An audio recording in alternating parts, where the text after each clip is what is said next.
aujourd'hui une vidéo qui ne provient pas d'une retraite ou d'un satsang, mais que je fais à partir de chez moi, près d'Aix-en-Provence. Je viens d'aller marcher au pied de la Sainte-Victoire et des choses ont jailli en moi et j'ai envie de les partager avec vous. Donc, je m'installe à la maison, puis voilà, le sujet que j'ai envie d'aborder aujourd'hui, c'est comment faire de son repas un festin divin. Juste à le dire, c'est plein de joie en moi de partager autour de ça. Et plusieurs d'entre vous savent que j'ai publié quelques vidéos sur la nourriture pranique et que bien sûr, celle-ci ne s'adresse pas particulièrement à ceux qui veulent devenir praniques, bien que pendant un certain temps, les gens continuent de manger. Mais qui s'adresse à tout le monde qui mange, donc à tout le monde finalement. Et j'ai l'intention aussi de faire quelques autres vidéos sur manger en pleine conscience. Donc dans les prochaines semaines ou mois, certainement que vous verrez quelques nouvelles vidéos sur une façon de manger en pleine conscience pour ceux qui ne se sentent pas particulièrement appelés par la nourriture pranique. Alors, comment fait-on pour faire de son repas un festin divin? Pour moi, les mots festin divin riment avec le sens du sacré.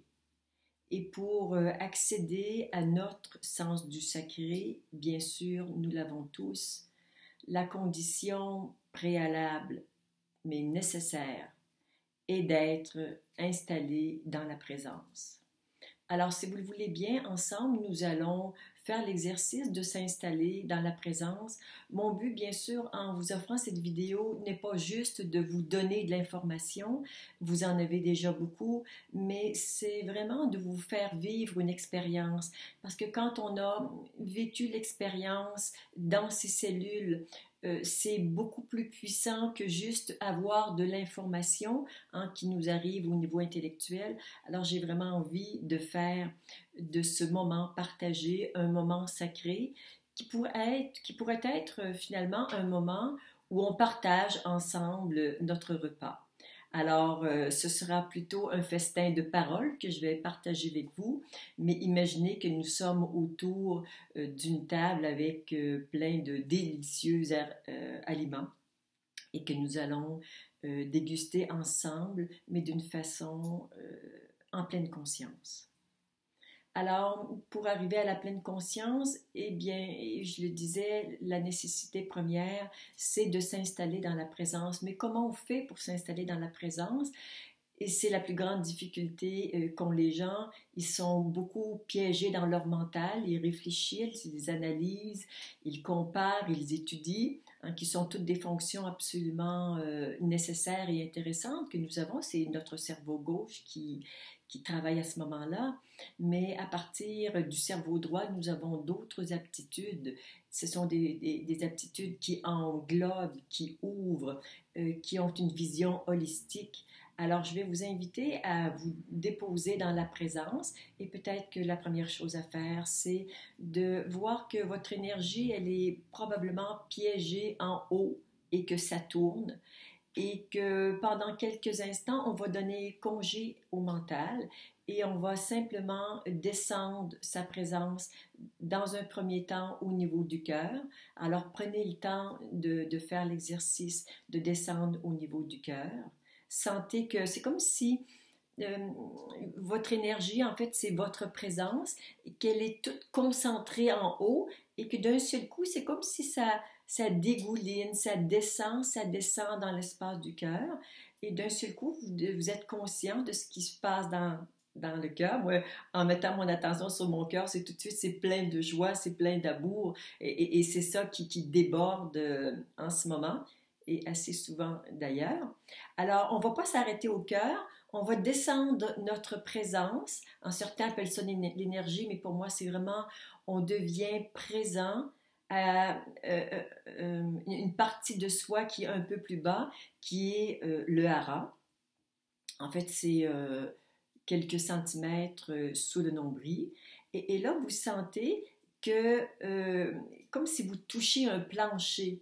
Alors là, j'ai mes mains en bas, mais vous les voyez pas. Alors, je vais simplement comme descendre bon, vous voyez toujours pas, mais bon, je pense que vous pouvez l'imaginer un petit peu sur le nombril. Alors, vous descendez bien votre présence. Et là, c'est comme si votre présence, elle s'installe. Vous êtes davantage incarné. Et pour encore faciliter cette disposition idéale, ressentez vos pieds qui touchent le sol et observez, non pas imaginer, hein, il ne s'agit pas d'un acte d'imagination, mais observez, percevez, peut-être que vous pouvez sentir vos racines éthériques.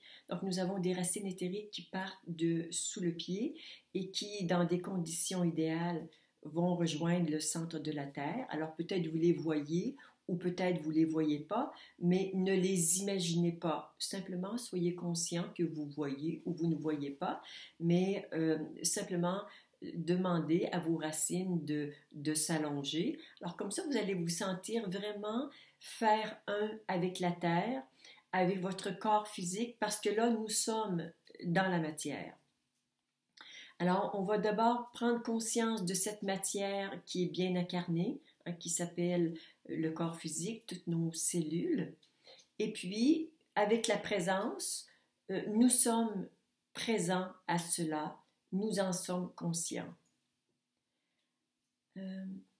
La plus grande difficulté que nous rencontrons en tant qu'être humain, ce n'est pas d'ouvrir des espaces de conscience, ce n'est pas de visiter des nouveaux plans de conscience. Ça, c'est relativement facile. Si on passe un peu de temps ensemble, on peut faire des voyages absolument fabuleux sur différents plans de conscience.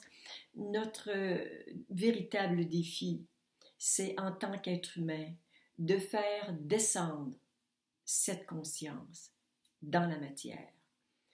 Et le premier aspect où on peut le faire descendre, c'est d'abord dans le corps pour bien sentir son corps. Et quand ce corps il est illuminé de cette conscience, déjà il se transforme, déjà il se fluidifie. On prend le temps de respirer, de ressentir, et la conscience s'incarne de plus en plus. Et faire de son repas un festin divin, c'est vraiment de faire descendre la conscience dans l'acte de manger, tout comme on peut faire descendre la conscience dans l'acte de faire l'amour, de parler en conscience, de cuisiner en conscience, de jardiner en conscience ou même de travailler à l'ordinateur en conscience. Alors, on fait vraiment descendre la conscience dans tous nos gestes pour que justement nos gestes deviennent sacrés parce qu'ils sont empreints de cette lumière divine ou de cette présence. Ou de prana finalement, qui est juste un autre mot pour dire les mêmes choses. Alors peut-être commencez-vous à ressentir que votre présence s'incarne davantage, que vous êtes plus présent à vous-même, vous êtes très certainement présent à moi, et je vous en remercie, mais ce qui est plus important, c'est d'être d'abord présent à soi. Et dans cette présence à vous-même, vous êtes présent à moi et vous regardez ce que fait en vous ma présence. Mais c'est le point ultime, le point de rencontre le plus important, c'est vraiment dans votre présence à vous. Alors, vous êtes présent à moi qui suis dans l'ouverture, dans la joie et dans l'amour et vous regardez ce que ça fait en vous. Et si vous changez de vidéo et que vous regardez une vidéo de guerre ou de personnes tristes ou dans la rancœur, vous pouvez voir à ce moment-là que ça produit un autre effet sur vous et que ça va éveiller ou réveiller quelque chose de différent en vous. Alors, vous êtes présent à vous-même, vous êtes dans un état d'ouverture, votre cœur est ouvert, la conscience est descendue, donc nous sommes dans un vécu de cœur conscient ou de présence aimante. J'aime bien utiliser les deux synonymes parce qu'ils sont peut-être plus parlants pour certains parmi vous. Et nous sommes dans cette ouverture et le fait que nous sommes bien descendus au niveau du plancher pelvien, on sent qu'on est comme appuyé en bas et qu'on est comme appuyé derrière. Donc, on est comme à la jonction de en arrière et du bas. Et cet espace, c'est ce que j'appelle un espace de vulnérabilité. C'est-à-dire que je suis dans une ouverture totale, sans protection et totalement disposée à vivre et à ressentir ce qui se passe en moi en ce moment. Alors voilà pour le préambule pour faire de son repas un festin divin. Il est d'abord nécessaire de s'installer dans la présence. Et pour moi, faire de son repas un festin divin, c'est un peu comme dire une messe. Il est nécessaire d'être habité par quelque chose. Et ce quelque chose, bien sûr, c'est la présence divine que nous sommes, fondamentalement et ultimement. Alors, dans cette présence, nous sommes prêts à faire un acte qui est l'acte de manger, mais avant de poser l'acte, j'aime bien être attentive à poser le décor. Alors, si je vous recevais à la maison pour un repas, j'aurais préparé une jolie table avec de la jolie vaisselle, des verres, des couverts et des fleurs et des bougies. Tu vois, c'est important d'avoir un décorum qui nous inspire lorsqu'on veut vraiment faire de son repas un festin divin. Ensuite arrive la qualité des aliments qui sont dans notre assiette.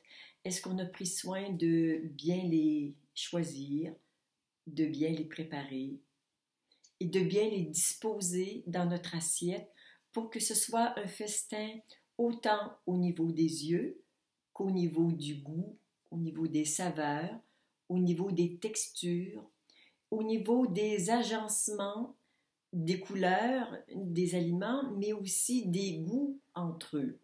Alors, tout ça est important pour faire en sorte que notre repas soit vraiment un moment sacré, un moment où on peut vraiment être dans cette ouverture et s'émerveiller de toutes ces saveurs que l'on peut découvrir parce que nous sommes vraiment présents à ce qui se passe en soi quand on mange.